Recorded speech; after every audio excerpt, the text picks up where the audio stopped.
When we think about titles that are applied to Jesus in the Bible, what comes to mind?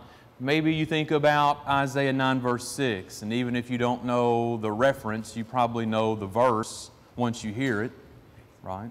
For unto us a child is born, unto us a son is given, and the government shall be upon his shoulder, and his name shall be called Wonderful, Counselor, Mighty God, Everlasting Father, Prince of Peace.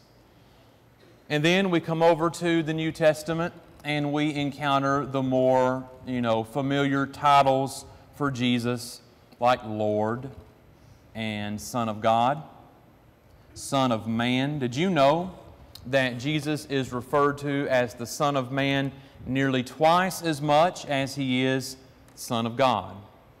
45 times He's referred to as the Son of God, and some 83, 86, the Son of Man. That doesn't take away anything from His deity, but it adds a dimension. We think about Jesus as being the Son of Man. But you can see on the screen, right, and I wondered if anybody would sort of blurt it out, if I would have any hecklers. When you think about Jesus, right, what about Jesus as the root of David? Twice He is described as that in the last book of the Bible, the book of Revelation. And of all the chapters in the New Testament, would you be surprised to learn that Revelation chapter 5 may be the most preeminent, the most prominent when it comes to the deity of Christ and the honors, right, that He deserves. Came across this quote. Now, don't get this guy confused. Normally I quote William Barclay. This is no relation. Henry Barclay Sweet wrote a commentary on the book of Revelation. And in speaking about chapter 5, he said, this chapter is the most powerful statement of the divinity of Christ in the New Testament. Now that's saying something.